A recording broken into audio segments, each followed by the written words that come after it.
স্বাগতম আমার YouTube channel study বেস্টে।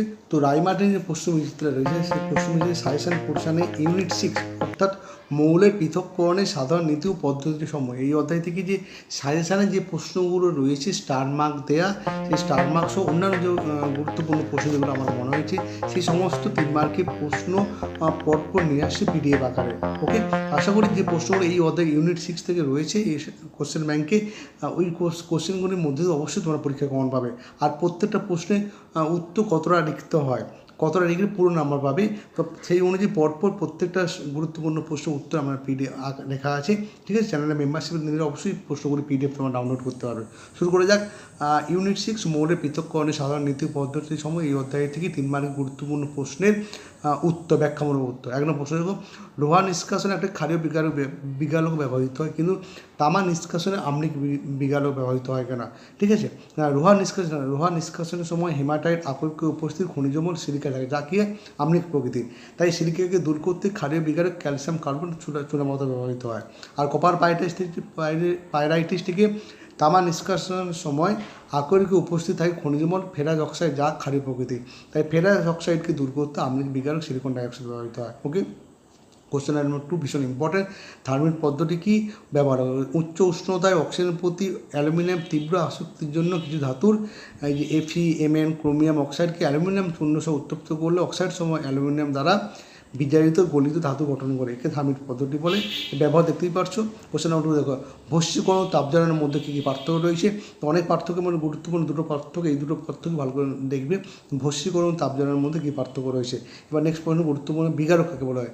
বিগারক কাকে বলা হয় কিনা এই ধরনের প্রশ্ন থেকে প্রায় পরীক্ষা আসার সম্ভাবনা রয়েছে। বিগারক কাকে বলা হয় দেখে নাও। উদাহরণ দেখো, যেমন লোহা নিষ্কাশনের সময় হিমাটার উপস্থিত অপদ্রব্য সিলিকাকে যা আম্লিক প্রকৃতি হয় তা দূর করতে ক্ষারীয় বিগারক চুনার মতো ব্যবহৃত হয়। ওকে, কোশ্চেন নাম্বার 5 দেখো, তৈলভাষণ পদ্ধতিতে পাইন তেল ও সোডিয়াম জেনথেটের ভূমিকা কী? খুব ইম্পর্টেন্ট প্রশ্ন। তৈলভাষণ পদ্ধতিতে পাইন তেল ও সোডিয়াম জেনথেটের ভূমিকা কী? না, পাইন তেলকে তৈলভাষণ পদ্ধতিতে পাইন তেল ফেনা উৎপাদনকারী পদার্থের ভূমিকা পালন করে। আর 2 নম্বর কি, ধাতব যৌগটিকে ধরার জন্য গ্রাহক হিসাবে সোডিয়াম জেনথেট ব্যবহৃত হয়। নিচে যে বিক্রিয়া রয়েছে।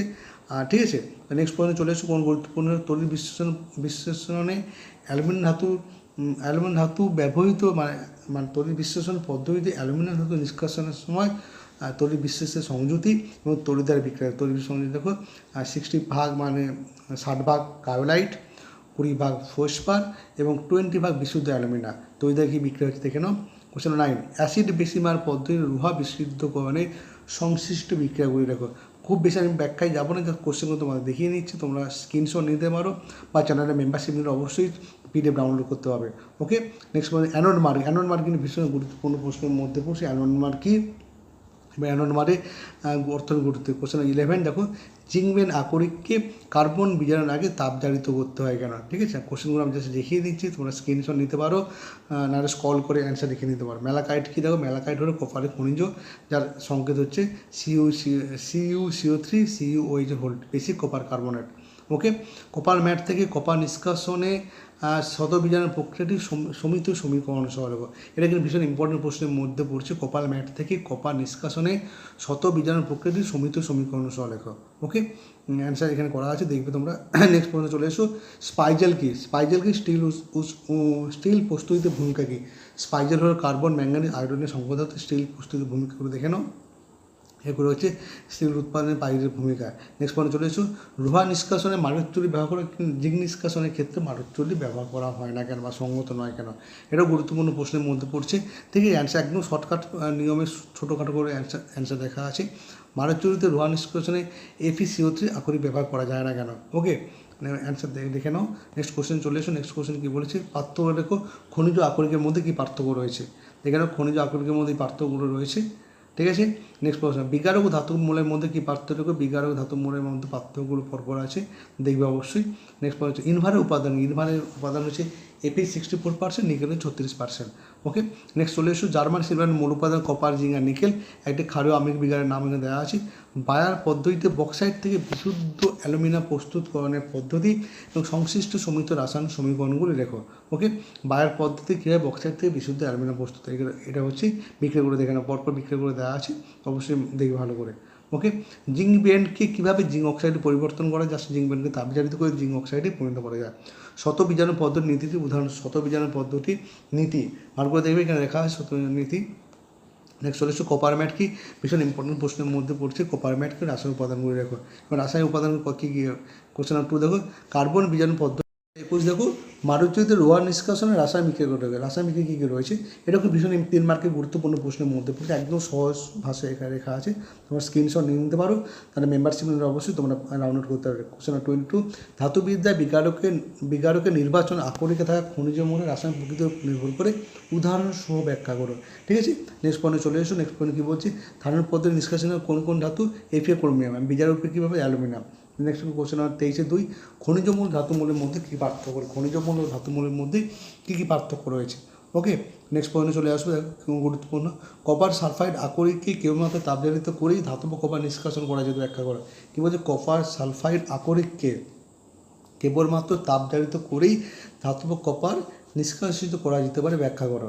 ওকে, নেক্সট পয়েন্টে চলে এসো। নেক্সট পয়েন্টে আসবো, কোন ধরনের আকরিক কারীকরণ ফেনাভাসন পদ্ধতিতে, কোন ধরনের আকরিক কারীকরণ ফেনাভাসন পদ্ধতি করা হয়, সালফাইড আকরিক কারীকরণ ফেনাভাসন পদ্ধতিতে করা হয়ে থাকে।